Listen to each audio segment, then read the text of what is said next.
சுதா அப்படின்றவா நங்கநல்லூர்லேருந்து. இவா வந்து பிரபந்தம் அத்தனையும் வாயில ரொம்ப சரளமா சொல்லக்கூடியவா, 4 பேருக்கு சொல்லியும் தரா. அதனால என்னுடைய குரு அப்படின்னு. அவளுக்கே ஒரு சந்தேகம். அவ என்ன சொல்றானாக்க, இப்போ நம்ம கோவிலுக்கு போயிட்டு அர்ச்சனை பண்றோம். அர்ச்சனை பண்றச்சே சில பேர் என்ன பண்றோம், நம்ம பேரு, கோத்திரம், நட்சத்திரம் சொல்லி பண்றோம். சில பேர் பெருமாள் பேர்லயே பண்ணிடுங்கோ அப்படின்னு சொல்றான். இதுல இன்னொன்னு சில பேர் சொல்றது என்னன்னா, பஞ்ச சம்ஸ்காரம் பண்ணி கொண்டவர்கள் எல்லாம் வந்து பெருமாள் கிட்ட போறச்சே வந்து பெருமாள் பேர்லயே பண்ணிக்கலாம், அவ பேரை சொல்ல வேண்டிய அவசியம் இல்லைன்றா. இது எப்படி பண்ணணும் எல்லாருக்கும் கொஞ்சம் தெரிஞ்சா நல்லா இருக்கும். ஓகே, இதை எப்படி பண்ணணும்னு சொல்வதை விட இப்படி 2 விதமா பண்றதுக்கு என்ன காரணம்ங்கிறத சொல்லிட்டா நம்ம நேயர்களே தெரிந்தெடுத்துப்பா. இப்போ பொதுவா பஞ்சசம்ஸ்காரம் பண்ணவாள பரமை காந்திங்கிறோம். அவ பகவானை மட்டுமே சேவிப்பா, பெருமாளை மட்டும்தான் விரும்புவாளே தவிர மற்ற உலகியல் பலன்களை விரும்ப மாட்டா. அப்படி பஞ்சசம்ஸ்காரம் பண்ணிட்டு உயர்ந்த நிலையில இருக்கக்கூடியவா ஒரு அர்ச்சனை பண்ணும்போது தன் பேர்லன்னு பண்ணிக்க மாட்டா. அதுக்கு என்ன காரணம்னா, என் பேர்ல அர்ச்சனை பண்றது எதுக்குன்னா, எனக்கு புதுசா ஒன்னது நடக்கணும், என் பையன் எக்ஸாம்ல பாஸ் பண்ணணும், எனக்கு அல்லது பணம் வரணும், இல்ல ஒரு ப்ரொமோஷன் வரணும், ஒரு குறிப்பிட்ட தடங்கள் நீங்கணும்னு. ஒரு சரணாகதி பண்ணவன் என்ன பண்ணிடுறான், பகவானே நீ விட்ட வழின்னு மொத்தமா அவன் திருவடியில விழுந்தாச்சு. அதனால புதுசா ஒரு அர்ச்சனை பண்ணித்தான் நாம ஒன்னு சாதிச்சுக்கணுங்கிற தேவையில்லை. ஏன்னா எப்ப சரணாகதி பண்ணோமோ, நீ அஞ்சேல், இனிமே உன் பொறுப்பு எல்லாத்தையும் நான் பாத்துக்கிறேன்னு பகவான் சொல்லிட்டார். அதனால பஞ்சசம்ஸ்காரம் பண்ணவா என்ன பண்றா, ஒரு அர்ச்சனைன்னு பெருமாளுக்கு பண்ண போகும்போது அதை பெருமாள் பேர்லயே பண்றா. அப்போ ஒரு சிலர் என்ன கொஸ்டின் பண்றா, நீங்க என்ன சார் இது, அவர் இறைவன் உலகத்தையே ஆள்றார், அவர் பேர்ல நீ என்ன அர்ச்சனை பண்றதுன்னா? அப்படி இல்ல. இப்போ பெரியாழ்வார் பெருமாளுக்கு திருஷ்டி சுத்தி போட்டாரா இல்லையா?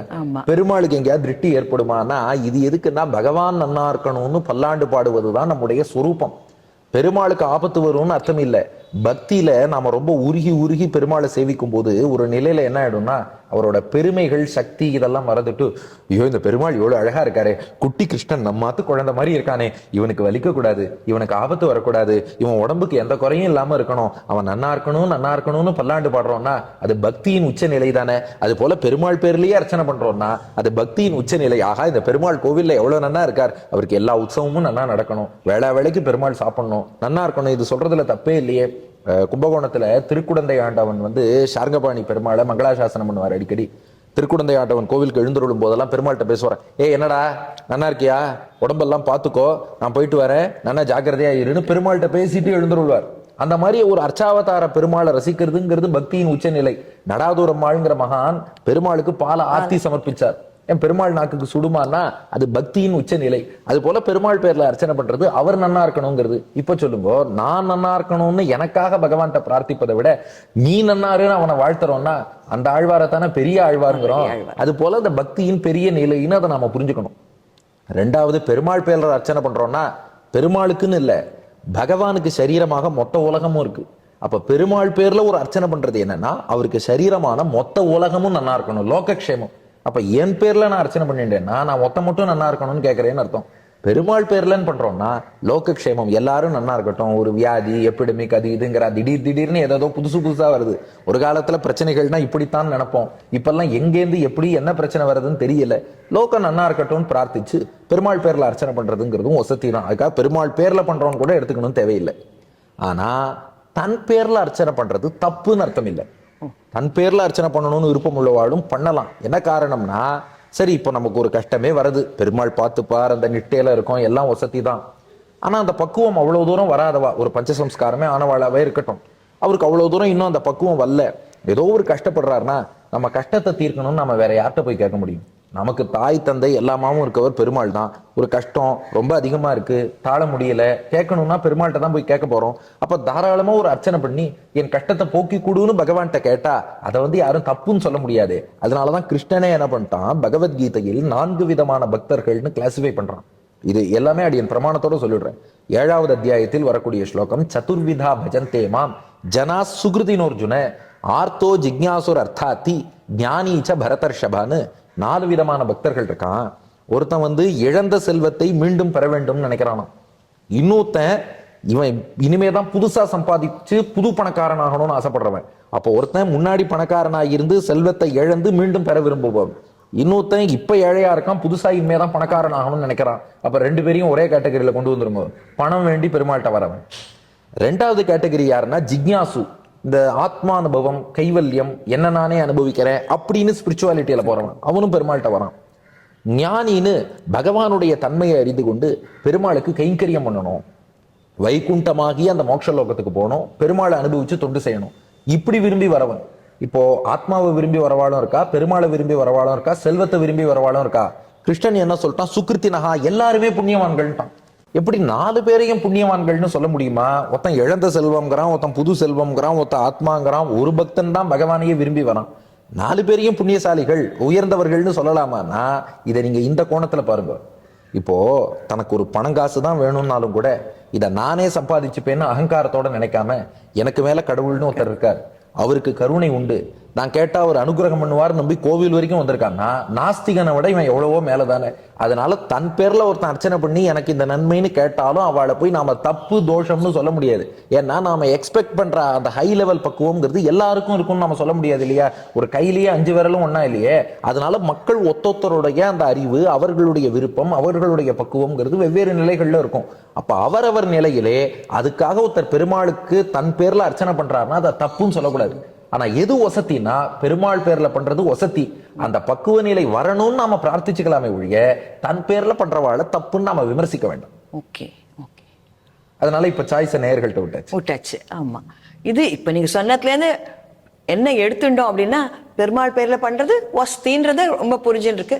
எல்லாரும் நேயர்களும் அதை புரிஞ்சுன்னு இருப்பா அப்படின்னு நினைக்கிறேன். அடுத்தது வேதாந்த் அப்படின்றவர் வந்து சிதம்பரத்துல இருந்து எழுதியிருக்கார். அவர் என்ன கேட்டிருக்காருனாக்க, இப்போ ஆண்கள் வந்து கோவிலுக்கு போனா அங்க பிரதட்சணம் பண்றான், பெண்கள் வந்து இந்த பஞ்சாங்க இது நமஸ்காரம் தான் பண்ண முடியும். அவ நிறைய பேர் அங்க பிரதட்சணம் பண்றாளே, அது அலவுடா? பொதுவா பெருமாள் கோவில்கள்ல அங்க பிரதட்சணம் பண்றதுங்கிற வழக்கமே பெருசா கிடையாது. அதுலயும் குறிப்பா பெண்களை பொறுத்தவரை ஏற்கனவே நாம பார்த்தோம் இல்லையா பஞ்சாங்க நமஸ்காரம் பத்தி. அதாவது குழந்தைக்கு பால் ஊட்டக்கூடிய அந்த மார்பகம்ங்கிறது புனிதமானது. அது போல குழந்தையை சுமக்கக்கூடிய கர்ப்பப்பைங்கிறதும் ரொம்ப புனிதமானது. அது பூமியில படக்கூடாதுன்னு ஒரு கிரமமே வச்சிருக்கா. அதனால அங்க பிரதட்சணம்ங்கிறது பொதுவா பெருமாள் கோவில்கள்ல அந்த மாதிரி யாருக்குமே சொல்றது இல்லை, குறிப்பா பெண்களுக்குங்கிறது நாம சொல்றது இல்லை.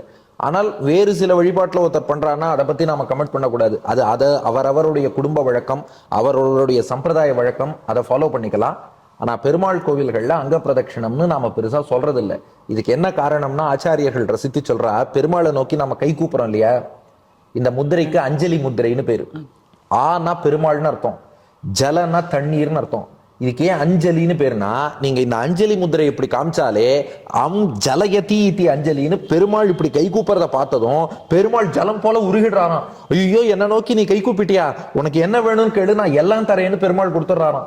ஸ்ரீரங்கத்துல ஒரு பக்தர் சாமான்யமா ஸ்ரீரங்க நாச்சியார் சன்னதியை பார்த்து கை கூப்பிட்டு போனாராம். தாயார் என்ன பண்ணிட்டாலாம், அவருக்கு செல்வத்தை கொடுத்தாலாம், ஆத்மானுபவத்தை கொடுத்தாலாம், மோட்சத்தையும் பெருமாள்கிட்ட பரிந்துரை செய்து வாங்கி கொடுத்தாலாம். ஐஸ்வர்யம் அக்ஷரகதிம் பரமம் பதம் வா கஸ்மைச்சித் அஞ்சலி பரம் வகத்தே விதீரிய அஸ்மை ந கிஞ்சித் உச்சிதம் கிருதம் இத்தியதாம்ப துவம் லஜ்ஜசே கதைய கோயம் உதார பாவகான்னு இதை பராசர பட்டருங்கிற ஆச்சாரியன் ரசிக்கிறார். அப்போ இத்தினூண்டு கை கூப்பினவனுக்கே இத்தனையும் கொடுக்கறா பெருமாளும் தாயாரும். அதனால என்ன ஆயிடும்னா, ஒருத்தன் அங்க பிரதட்சணம் வரைக்கும் பண்ணா பெருமாள் என்ன நினைப்பாராம், என்னப்பா என் கருணையை அவ்வளவு குறைச்சு நினைச்சிட்டியா, நீ இத்தனை பண்ணாதான் நான் அனுகிரகம் பண்ணுவேன்னு நினைச்சியா, நீ கை கூப்பினாலே எல்லாத்தையும் கொடுக்க நான் காத்து கொண்டு இருக்கும்போது இவ்வளவு பெருசா ஒண்ணு பண்ணிட்டேன்னா அப்ப என் கருணையை நீ குறைத்து மதிப்பிட்டாயான்னு பெருமாள் திருவுள்ளத்துல தோணிடும். அதனாலதான் பெருமாள் கோவில்ல பாருங்க பெருசா இந்த மாதிரி வேண்டுதல் பிரார்த்தனைன்னு வச்சுக்க மாட்டான். போனா பெருமாளை நோக்கி கை கூப்புவது. ஏன்னா இந்த கை கூப்புவதற்கே பெருமாள் எல்லாம் கொடுத்துடுவாருங்கிறது தான் ராமானுஜ சம்பிரதாயத்துல வைணவ நெறியில வழக்கமாக இருக்கிறது. ஆனா இப்போ அவர் வேற ஒரு சம்பிரதாயத்தை பின்பற்றுகிறார், அதுல இந்த மாதிரி வழக்கம் இருக்குன்னா அது அவருடைய ஆச்சாரியன், அவளுடைய குடும்ப வழக்கம், அவா பெரியோர்கள், அந்த சம்பிரதாயப்படி அவர் செஞ்சுக்கலாம். பட் நம்ம சம்பிரதாயத்துல உள்ளதா அடியேன்னு சொல்லிட்டேன். ஆனா திருப்பதியில வந்து நிறைய இந்த அங்க பிரதட்சணம் இருக்கே சார், அது என்ன வேற சம்பிரதாயங்களோட வேண்டின்றவாளா, இல்ல திருப்பதி கோவில்னாலே வேண்டிக்கிறதே வந்து அங்க பிரதட்சணமா இருக்கே, பெருமாள் கோவில் தானே அது? பெருமாள் கோவில் தான். ஈவன் அப்படி உங்கள்கிட்ட சொல்லணும்னா போன தடவையே நாம டிஸ்கஸ் பண்ணோம், இந்த முடி இறக்கிறதுன்னு ஒண்ணு பண்றோம் இல்லையா, அதுவுமே கூட நம்ம சிகைய வச்சுட்டு தான் முடி இறக்கணுமே, மொத்தமா கொடுக்கறதுங்கிறது வழக்கம் கிடையாது. ஆனா ஒரு சிலர் பிரார்த்தனை வேண்டிக்கிறான்னா வேண்டிக்கிறதுக்கு முன்னாடி அவ ஆச்சாரியன்ட்ட இந்த மாதிரி பண்ணலாமான்னு ஒரு வார்த்தை கேட்டுக்கலாம். இன்னொன்னு இப்ப பெருமாள்கிட்ட வேண்டிண்டாச்சுன்னா நீங்க வேண்டுதலை செஞ்சுதான் ஆகணும், அது வேற வழி கிடையாது. இல்ல ரெண்டு விஷயம் இருக்கு. ஆகையினால பொதுவாகவே ஒரு வேண்டுதல்னு நாம பண்றதை விட நம்மளுடைய ஆச்சாரியன்ட்ட இந்த மாதிரி எனக்கு ஒரு கஷ்டம் இருக்கு, இதுக்கு நான் பெருமாள்கிட்ட என்ன பிரார்த்தனை பண்றது அப்படி கேட்டுட்டோம்னா அது ரொம்ப வசதி. அதனால இப்போ அங்க பிரதட்சணம் பண்றாளேன்னா அவர் இன்னொரு சம்பிரதாயத்தை சேர்ந்தவராக இருக்கலாம், அவ சம்பிரதாயத்துல அது பர்மிட் பண்ணியிருக்கலாம். இன்னொன்னு இல்ல ஸ்ரீ வைஷ்ணவ சம்பிரதாயத்தவராகவே இருந்து அதை பத்தி தெரியாம இருந்திருக்கலாம். ஆக மொத்தம் ஒரு முடி அறுக்கிறது கூட சிக்கைய வச்சுட்டு தான் முடி அறுக்கணுமே ஒழிய, அதுவுமே க்ஷவரம்ங்கிறது இந்த ப்ராப்பர் டைம் அப்படி பண்றது தானே ஒழிய, இன்னும் ஆச்சாரியர்கள் ரசிச்சு சொல்றா திருவேங்கடமுடையான்ட்ட முடிக்காணிக்கை கொடுக்கறதுங்கிறது என்ன தெரியுமா? மொட்டை அடிக்கிறதுங்கிறது சரணாகதி பண்றதுதான். தலையில முடினா ஹெட் வெயிட் நான்கிற அகங்காரம். முடி இறக்குறதுன்னா அந்த ஹெட் வெயிட்டை இறக்கி வச்சு நீ தான்ப்பா கத்தின்னு திருவேங்கடமுடையான் திருவடியில சரணாகதி பண்ற பாருங்க, அதுதான் உண்மையான மொட்டை. அப்படி சரணாகதிங்கிற மொட்டையை யார் அடிக்கிறாளோ அவளுக்கு பிறவி பெருங்கடலையே முழங்கால் அளவு வற்ற வச்சுடுறாரு. மொட்டை தலைக்கும் முழங்காலுக்கும் முடிச்சு போட்டுறாரு. அதனால அதை நாம அப்படி ரசிச்சுக்கலாம். Super, very nice. அடுத்தது ஸ்ரீராம் அப்படின்னு ஒருத்தர் எழுதியிருக்கார். அதாவது வைகுண்ட ஏகாதசி அன்னைக்கு நம்ம சொர்க்க வாசல் திறப்பு அப்படின்றத நம்ம சொல்றோம். ஆக்சுவலா அது வைகுண்ட வாசல் அப்படின்னு தானே அர்த்தம். அது சொர்க்க வாசல்னு மருவி வந்திருக்கா? அதனுடைய தாத்பரியம் என்ன? அது வைகுண்ட வாசல் தான், பரமபத வாசல் தான். சொர்க்கம்ங்கிறது பொதுவா உலக வழக்கத்துல தேவேந்திரனுடைய லோகம், இந்திரலோகத்தை தான் சொல்றோம். அது இந்திரலோகத்துக்கான வாசலே கிடையாது. வைகுண்ட வாசல்னு பெரும்பாலும் பெருமாள் கோவில்கள்ல வடக்கு பிராகாரத்துல அது இருக்கும். சில கோவில் எக்ஸெப்ஷன் உண்டு. இப்போ திருநீர்மலையிலையும் எங்க ஊர் நாச்சியார் கோவில்லையும் தெற்கு முகமா இருக்கும். மற்றபடி பெரும்பாலும் வடக்கு முகமாக இருக்கும். என்ன தாத்பரியம்னா, ஹயக்ரீவராக பெருமாள் அவதாரம் பண்ணி மது கைட்டபன்கிற 2 அசுரர்களை வதம் பண்ணார். அப்போ அந்த இறக்கும் தருவாயில மதுவும் கைட்டபனும் ஹயக்ரீவன்ட்ட கேட்டானா, நாங்க பண்ண பாபத்தெல்லாம் மன்னிச்சு எங்களுக்கு மோட்சம் கொடுன்னா. அப்போ ஹயக்ரீவர் என்ன பண்ணார், வர மார்கழி மாசம் வளர்பிறை ஏகாதசி என்று உங்களுக்காக வைகுண்டத்தின் வடக்கு வாசலை நான் திறக்கிறேன். நான் முன்னாடி போறேன், நீங்க 2 பேரும் என் பின்னாடி வாங்கன்னார். அவளுக்காக வைகுண்டத்தின் வடக்கு வாசலை மார்கழி சுக்லபக்ஷ ஏகாதசியில திறந்து ஹயக்ரீவர் முன்னாடி போக ஃபாலோ பண்ணிட்டு மது கைட்டபன் பின்னாடி போனான். வைகுண்டம் போனதும் கேட்டானா, எங்களை போலவே பாபம் பண்ணவா நிறைய பேர் இருக்கா, அவளுக்கும் வழிகாட்டுன்னா. இதே மார்கழி வளர்பிறை ஏகாதசியில பூமியில உள்ள என்னுடைய எல்லா கோவில்கள்லையும் இதே போல பரமபத வாசல்ங்கிற வடக்கு வாசலை திறந்து விடுறேன். நான் முன்னாடி போறேன், ஃபாலோ பண்ணிட்டு எல்லாரும் பின்னாடி வாங்கோ. வரவாளுக்கெல்லாம் பக்குவப்படுத்தி சரணாகதி பண்ண வச்சு பாபங்களை போக்கி மோட்சம் கொடுத்துடுறேன் அப்படின்னு ஹயக்ரீவர் கொடுத்த வாக்கு. அதன்படிதான் வைகுண்ட ஏகாதசி என்ற அந்த பரமபத வாசலை திறக்கிறார். ஆனா அது சொர்க்க வாசல்னு சொல்வதை அடியோடு தவறுன்னு சொல்ல முடியாது. என்ன காரணம்னா, உலக வழக்கத்துல சொர்க்கம்னா இந்திரலோகம் தேவேந்திர பட்டணம்னு சொன்னாலும் கூட டெக்னிக்கலி சொர்க்கம் நரகம்ங்கிற டேர்ம்ஸ் இந்திரலோகம் யமலோகத்தை தான் குறிக்கணும்னு தேவையில்லை. இந்திரலோகம் இருக்கு, யமலோகம் இருக்கு, சத்தியம்தான். ஆனா இந்த சொர்க்கம் நரகம் இருக்கே, அதுக்கு ரிலேட்டிவ் டேர்ம்ஸ்னு சொல்லுவா. பார்ப்பவருடைய பார்வையை பொறுத்து சொர்க்கமும் நரகமும் மாறுபடும். எது ஒருத்தருடைய மனோபாவத்துக்கு பேரின்ப நிலையோ அது அவருக்கு சொர்க்கம், எது ஒருத்தருடைய மனோபாவத்துக்கு பெருந்துன்ப நிலையோ அது அவருக்கு நரகம். ஒன்றும் இல்லை, இப்போ நீங்களே இந்த ரொம்ப நம்ம கேமராமேன் ரொம்ப சிறப்பாக எடுத்துட்டார். ஆனால் இதே கேமராமேன் 2 ஃபோக்கஸ் லைட்டையும் என் மூஞ்சியை நோக்கி வச்சுட்டு நீ இப்படி திரும்பு அப்படி திரும்பு, நீ அசையவே கூடாது, இப்படியே உட்காருன்னு சொல்லி என்னை வச்சு ஷூட்டிங் எடுத்துட்டு 2 மணி நேரம் கழிச்சு எப்படி இருந்ததுன்னு கேட்டா நரக்க வேதனையா இருந்ததுன்னு சொல்லுவேனா இல்லையா? கரெக்ட். இது என்ன நரகமா சொல்லுங்க? அற்புதமான ஒரு இடத்துல தாயார் சன்னதியில உட்கார வச்சிருக்கேன், அப்புறம் ஏன் நரக வேதனைன்னு சொல்றோம்? என் மனோபாவத்துக்கு அது பெருந்துன்பமா போயிடுத்து, அதனால நரகம். ஆனா நீங்க இவ்வளவு தூரம் உபச்சாரம் பண்ணி சிறப்பா எடுத்து அனுப்பும்போது போகும்போது எப்படி சார் இருந்ததுன்னா, சொர்க்கம் மாதிரி இருந்தது மேடம், போயிட்டு வரேங்கிறேன். அப்போ அவருடைய மனோபாவம் பொறுத்து சொர்க்கம் நரகம் மாறுபடும். இப்போ வாசல்ல ஒரு ஏழை தொழிலாக எதுனா அவருக்கு இந்திரனை தெரியுமா யமனை தெரியுமா? இன்னி வயத்துக்கு சாப்பாடு கிடைச்சா அவருக்கு சொர்க்கம், அது கிடைக்கலன்னா நரகம். ஆழ்வார்களை கூப்பிட்டு சொர்க்கம் எது நரகம் எதுன்னு கேட்டா பெருமாளை அனுபவிச்சா அது சொர்க்கம், பெருமாளுடைய அனுபவம் கிடைக்கலன்னா நரகம்னு சொல்லுவா. ஏன் இப்போ உபன்யாசகரையே கூப்பிட்டு உனக்கு சொர்க்கம் எது நரகம் எதுன்னா, தொண்டை கட்டாம இருந்துருத்துனா சொர்க்கம், தொண்டை கட்டி எடுத்துனா நமக்கு இல்லை. கேட்கறவாளுக்கெல்லாம் அவ பாவம் நார்மல் வாய்ஸ்ல கேட்கறதே கஷ்டம், இன்னும் தொண்டை கட்டின வாய்ஸ்ல வேற அவளை கேட்க வச்சா அது அவளுக்கு எவ்வளவு பெரிய நரகமா இருக்கும். அது போலத்தான் பக்தர்களின் பார்வையில பகவானை எங்க போய் அனுபவிக்கிறோமோ அது நமக்கு சொர்க்கம். பகவத் அனுபவம் இல்லாத இடம் நரகம். அதனாலதான் சம்சாரத்தையே நரகம்னு சொல்லுவா. உலகியல் வாழ்க்கை, இந்த வாழ்க்கையே கிட்டத்தட்ட நரகத்தை நகு நெஞ்சேன்னார் ஆழ்வார். அந்த வகையில நமக்கு உண்மையான சொர்க்கம் இது வைகுண்டம் தான். அங்க போனாதான் ஆனந்தமான பகவத் அனுபவம். அந்த சென்ஸ்ல சொர்க்கவாசல்னு சொன்னா தப்பு இல்லை. எந்த சம்சாரத்தை சொன்னீங்க சார்? நான் மின்சாரத்தை சொல்லல, நான் உலகியல் வாழ்க்கைங்கிற சம்சாரத்தை தான் சொன்னேன். அந்த இது சொன்னா ஷாக் அடிச்சிடும், அது மின்சாரம், நான் அதை சொல்ல மாட்டேன். அதனால பக்கத்தை பார்த்த வேண்டாம் யாரும். அதனால நாம சொன்ன உலகியல் வாழ்க்கைங்கிற சம்சாரத்தை ஆழ்வார் நரகத்தை நகு நெஞ்சேங்கிற. ஆகையினால இந்த மாதிரி பகவானை அனுபவிக்கக்கூடிய அந்த வைகுண்டம்ங்கிற நிலை, வைகுண்ட லோகம் போறோம் இல்லையா, நமக்கு அதுதானே சொர்க்கம். அந்த சென்ஸ்ல சொர்க்கவாசல்னு சொன்னா அது தப்பே கிடையாது. இந்திரலோகத்துக்கு போறோங்கிற சென்ஸ்ல சொர்க்கவாசல்னு சொன்னா அதை மாத்திட்டு பரமபத வாசல்னு சொல்லணும். ஆனா இந்த கொஸ்டினே வேண்டாம், சர்ச்சையே வேண்டாம்னு நினைச்சா வைகுண்ட வாசல்னு நேரா சொல்லிட்டு போயிடலாம். வைகுண்ட ஏகாதசி, வைகுண்ட லோகம், வைகுண்ட வாசல். அப்புறம் சுந்தரராஜன் ஆழ்வார் திருநகர்லேருந்து ஒருத்தர் கேட்டிருக்கார், மார்கழி தொடங்கி தை மாசம் ஹஸ்த நட்சத்திரம் வரைக்குமே இந்த திவ்ய பிரபந்தங்களை ஆற்றுல சேவிக்கப்படாது, கோவிலில் மட்டும்தான் சேவிக்கணும் அப்படின்னு சொன்னாலே அதுக்கு என்ன அர்த்தம்? ஒரு சின்ன கரெக்ஷன், மார்கழி தொடங்கி இல்லை, கார்த்திகை தொடங்கி. கார்த்திகை திருமங்கை ஆழ்வார் திருநக்ஷத்திரம் தொடங்கி கூரத்தாழ்வான் திருநக்ஷத்திரம் தை ஹஸ்தம் வரைக்கும் அனத்தியன காலம்னு பேர். ஏன் இப்படி ஏற்பட்டதுன்னா, ஒரு கார்த்திகை தீப திருநாள் அன்று திருமங்கை ஆழ்வார் வாழ்ந்த காலம் அப்ப ஆரம்பிச்ச விஷயம் இது. கார்த்திகை தீப திருநாள் என்று திருமங்கை ஆழ்வார் ஸ்ரீரங்கத்துல போய் நம்பெருமாளை மங்களாசாசனம் பண்றார். இந்த சக்கரத்தாழ்வார் சன்னதிக்கு நேரா சொக்கப்பனை கொளுத்துவார், அதுக்கு நம்பெருமாளும் எழுந்துருள்வார். அப்போ திருமங்கை ஆழ்வார் நம்பெருமாளை மங்களாசாசனம் பண்ணி 30 பாசுரம் திருநெடுந்தாண்டகம்னு பாடினார். அந்த திருநெடுந்தாண்டகத்துல அன்னமாய் முனிவரோடு அமரர் ஏத்த அருமறையை வெளிப்படுத்த அம்மான் தன்னைன்னு நீ சம்ஸ்கிருத வேதத்தை ஹம்சாவதாரம்னு அன்னப்பறவையாக அவதரித்து காத்த பெருமாளேன்னு திருமங்கை ஆழ்வார் பெருமாளை அழைத்தார். அப்ப நம்பெருமாள் கேட்டாராம், திடீர்னு வேதத்தை காப்பாத்தினதை எதுக்கு இப்ப சொல்றீர்னு கேட்டார். அதுக்கு திருமங்கை ஆழ்வார் பதில் சொன்னாராம், இல்ல சம்ஸ்கிருத வேதத்தை நீ அன்னப்பறவையா வந்து உபதேசம் பண்ணி காப்பாத்தின, எங்க நம்மாழ்வார் பாடியிருக்கார் தமிழ் வேதம் திருவாய்மொழி, அந்த திருவாய்மொழியை காப்பாற்ற நீ என்ன நடவடிக்கை எடுக்க போறேன்னு திருமங்கை ஆழ்வார் பெருமாள்கிட்ட கேட்கிறார். ஏன்னா காலத்தால் நம்மாழ்வாருக்கு பிற்பட்டவர் திருமங்கை ஆழ்வார், நம்மாழ்வார்கிட்ட ரொம்ப பக்தி கொண்டவர் திருமங்கை ஆழ்வார். நம்பெருமாள்கிட்ட கேட்கிறார், எங்க நம்மாழ்வார் 1000 தமிழ் பாட்டு திருவாய்மொழி பாடியிருக்கார், அத்தனை வேத கருத்தும் அதுல இருக்கு, அதை காப்பாற்ற நீ என்ன ஆக்ஷன் எடுக்க போறேன்னு கேட்டார். நான் என்ன பண்ணணும்னு சொல்லு பண்றேன்னாராம் பெருமாள். ஏன்னா இப்ப திருநெடுந்தாண்டகம் கேட்ட குஷியில இருக்கார் நம்பெருமாள். சொல்லு என்ன பண்ணணும்னு சொல்லு பண்றேன்னார்.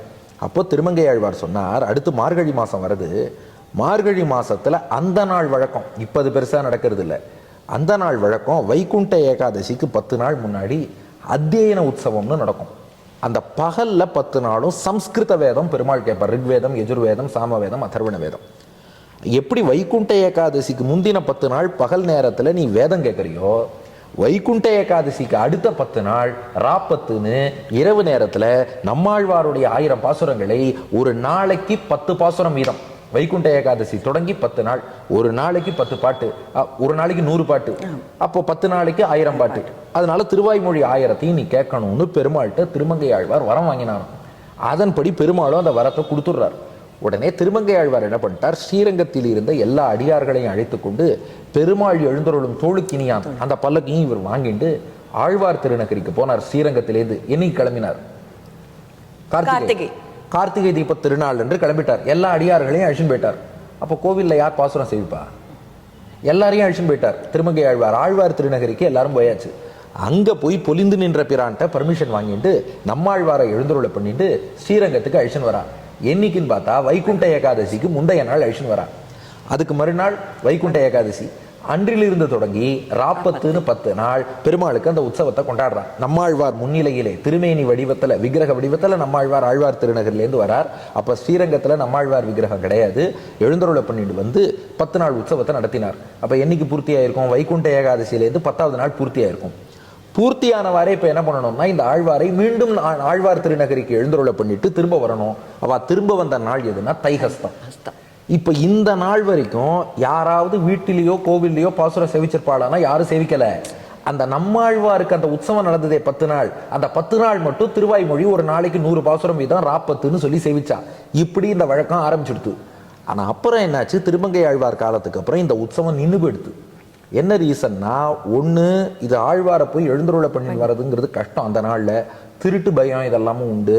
ரெண்டாவது மக்களும் பாசுரங்களை மெல்ல மெல்ல மறக்க ஆரம்பிச்சுட்டா, அதனால பல காரணங்கள் நின்று போச்சு. பின்னாடி நாதமுனிகள் 4000 பாசுரங்களை மீட்கிறார். மீட்ட நாதமுனிகள் என்ன பண்ணார், திருமங்கை ஆழ்வார் நம்மாழ்வாருடைய 1000 பாசுரத்துக்கு மட்டும் இந்த உற்சவம் பண்ணார் ராப்பத்துன்னு, மற்ற ஆழ்வார் பாசுரத்தையும் காப்பாற்ற வேண்டாமா? அதனால நாதமுனிகள் என்ன பண்ணார், பகல் 10ன்னு சொல்லி அந்த முந்தின 10 நாள் இருக்கு இல்லையா வைகுண்ட ஏகாதசிக்கு முந்தி, அதுல பகல் நேரத்துல மற்ற ஆழ்வார்கள் பாசுரத்தை பெருமாள் கேட்கட்டும். As it is Thirumangai Alvar தொடங்கினபடி வைகுண்ட ஏகாதசியிலேருந்து 10 நாள் ராத்திரி நேரத்துல நம்மாழ்வாருடைய திருவாய்மொழி பாசுரங்களை ஒரு நாளைக்கு 100 பாசுரம்னு சொல்லி 10 நாள் கேட்கட்டும். அதுக்கப்புறம் இயற்பான்னு மீதமுள்ள அந்த 3000 இயற்பாவை 21ஆம் நாள் கேட்கட்டும்னு சொல்லி இப்படி இந்த வழக்கத்தை ஏற்படுத்தினா, அப்போ பெருமாள் என்ன சொல்லிட்டானா, பின்னாடி ராமானுஜர் காலத்துலலாம் விக்கிரக பிரதிஷ்டையே ஆயிடுத்து. இப்போ நம்மாழ்வாரை நீங்க ஆழ்வார் திருநகரிக்கு போய்தான் ஸ்ரீரங்கத்துக்கு எழுந்தருளை பண்ணணும்னு இல்லை. ஸ்ரீரங்கத்திலேயே நம்மாழ்வார், திருமங்கை ஆழ்வார் எல்லார் விக்கிரகமும் எழுந்தருளை பண்ணியாச்சு. நாதமுனிகள் காலத்துல கூட திருமங்கை ஆழ்வார திருவாரி திருநகரிலேருந்து, நம்மாழ்வார ஆழ்வார் திருநகரிலேருந்து அப்படிலாம் ஏழை பண்ணு வந்து இதை நடத்தினான். இப்ப அந்த தேவை இல்லை. ஆனாலும் பெருமாள் என்ன சொல்லிட்டாரா, இந்த முன்னோர்களின் வழக்கம்ங்கிறத நாம மாற்றக்கூடாது. திருமங்கை ஆழ்வார் முதல்ல ஆரம்பிச்சு வைக்கும்போது அவர் என்ன பண்ணார்னா, அந்த கார்த்திகையில் கார்த்திகை எல்லாரோடையும் போனார். பெருமாள் பாட்டே கேட்காம தான் இருந்தார். அத்தியன உற்சவம் போது பெருமாள் ஆழ்வார் பாட்டு கேட்டார். அதுக்கப்புறம் மீண்டும் எழுந்தருளை பண்ணிட்டு தைஹஸ்தம் வர வரைக்கும் பாட்டு கேட்காம தான் இருந்தார். அந்த வழக்கம் அப்படியே தொடரட்டும். அதனால கார்த்திகையில் கார்த்திகை நாள்லேருந்து நாமும் நம்முடைய இல்லங்களிலோ கோவில்களிலோ ஆழ்வார் பாசுரங்களை செவிக்கிறது இல்லை. அத்தியன உற்சவம்ங்கிறது இது செவிக்கிறதுக்காகத்தானே. இந்த அனத்தியனம் கடைபிடிச்சதே எதுக்கு? அங்க அந்த உற்சவம் நடக்கணுங்கிறதுக்காக. அதனால அந்த அத்தியன உற்சவத்துல பாசுரங்கள் செவிப்பா. மீண்டும் ஆழ்வார் எழுந்தருளை பண்ணிட்டு திரும்ப வர காலம் தைஹஸ்தம், அது வரைக்கும் சேவிக்கிறது இல்லை. ஏன் அந்த வழக்கத்தை அப்படியே வச்சிருக்கோம்னா 3 காரணம். ஒண்ணு, பெரியோர்களுடைய வழக்கத்தை மாற்றக்கூடாது. 2வது, இன்னைக்குமே வந்து ஆழ்வார் வந்துட்டு போறதாக ஐதிஹ்யம். இந்த உற்சவத்துக்காக நம்ம ஆழ்வார் திருநகரிலேருந்து புறப்பட்டு ஸ்ரீரங்கம் வரார். அப்படி வராருங்கும் போது நாம போய் அவரை மரியாதை எதிர்கொண்டு அழிச்சுன்னு வரணும் இல்லையா? அப்ப நம்ம மானசீகமாக அங்கதான் போயிட்டு இருக்கோம்னு அர்த்தம். டிராவல்ல இருக்கிறவன் வீட்டுல உட்காந்து பாசுரம் சேவிச்சேன்னா இன்னும் அந்த மனோபாவம் நமக்கு வரலன்னு அர்த்தம். இது 2. 3வது என்னன்னா, தமிழ் வேதமாகிய ஆழ்வார் பாசுரங்களுக்கு சான்ஸ்கிரிட் வேதத்துக்கு உள்ள எல்லா பெருமையுமே உண்டுங்கிற நம்ம பெரியோர்கள். சான்ஸ்கிரிட் வேதத்துக்கு அனத்தியன காலம்னு உண்டு. இப்போ ஒரு அமாவாசை, பிரதமை, இது போன்ற நாள்கள் எல்லாம் வேத அத்தியனம் பண்ண மாட்டான். இப்போ எங்களுக்கெல்லாம் எங்க வாத்தியார்ட்ட வேதம் சொல்லிக்க போகும்போது, நாளைக்கு அமாவாசை வந்துடாதே, நாளைக்கு பிரதமை வந்துடாதேம்பா. ஏன்னா அதெல்லாம் படிக்கக்கூடாது, வேதம் அன்னைக்கு சொல்லக்கூடாதுங்கிறது ஒரு வழக்கம் பெரியோர்கள் வச்சிருக்கா. சொல்லின் செல்வர் ஹனுமானே சொல்றார், இலங்கையில சீத்தை இழைச்சு போயிருந்தா இல்லையா? எப்படி அழைச்சு போயிருந்தா தெரியுமா? பிரதிபத் பாட்டசீலசிய வித்யேவ தனுதாம் கதான்னார். பிரதமேல வேதம் படிச்சவனுடைய ஞானம் எப்படி அழைச்சு போயிருக்குமோ அப்படி அழைச்சு போனாலும். அதனால அதெல்லாம் வேதத்துக்கு அனத்தியனம்னு வச்சுட்டா. அப்ப தமிழ் வேதத்துக்கும் ஒரு அனத்தியனம் வேணும் இல்லையா? அதனால கார்த்திகையிலேருந்து தைஹஸ்தம் வரைக்கும் அனத்தியனமா வச்சுக்கோங்கன்னு பெருமாள் ஏற்படுத்திட்டார். ஆனா இந்த அனத்தியனம் பூர்த்தியாகிற காலம் சில திவ்ய தேசங்கள்ல அவாவாளுடைய வழக்கத்தை பொறுத்து மாறுபடும். அது அந்தந்த கோவிலுடைய வழக்கம். சில ஊர்ல தை மாசம் தான் அத்தியன உற்சவமே நடக்கும். எங்க கும்பகோணத்துல எல்லாம் பார்த்தீங்கன்னா மார்கழி 1 to 20 அத்தியன உற்சவம் அந்த மாதிரி நடக்கும். அந்த லோக்கல் வேறுபாடுகள் அங்கங்க பார்த்துக்கலாம். பொது வழக்கம் தைஹஸ்தம் தான் பூர்த்தியாகும். அப்புறம் கமலா ஸ்ரீனிவாசன் அப்படின்றவர் ஸ்ரீவில்லிபுத்தூர்லேருந்து கேட்டிருக்கா. அவள் சமீபத்தில் அவளுடைய பேரன் ஆத்துக்கு லண்டனுக்கு போயிருக்கா. அப்போ கோவிலுக்கு போச்சே, அதை சில கேள்விகள்லாம் அந்த பேரன் கேட்டிருக்கா. அதுக்கு 6 வயசு அந்த குழந்தைக்கு. அது கேட்ட கேள்விகள் எப்படின்னா, பெருமாள் உயிரோட இருக்காரா இல்லை இஸ் ஹி டெட் அப்படின்ற மாதிரி கேட்டிருக்கு. அவர் எங்கே இருக்கார், எப்படி நம்ம தெரிஞ்சுக்கிறது? 1. 2வது, ஹனுமார்னா அதுக்கு ரொம்ப பிடிக்கும், சிரஞ்சீவின்லாம் சொல்லியிருக்கா. ஹனுமார் சிரஞ்சீவி இப்பவும் இருக்கான்னு சொல்றீங்களே, அவர் எங்க இருக்கார் அப்படின்ற கேட்கறது. அந்த குழந்தைகளுக்கெல்லாம் அதுங்களுடைய பாஷையில போய் நம்ம எப்படி புரிய வைக்கிறது?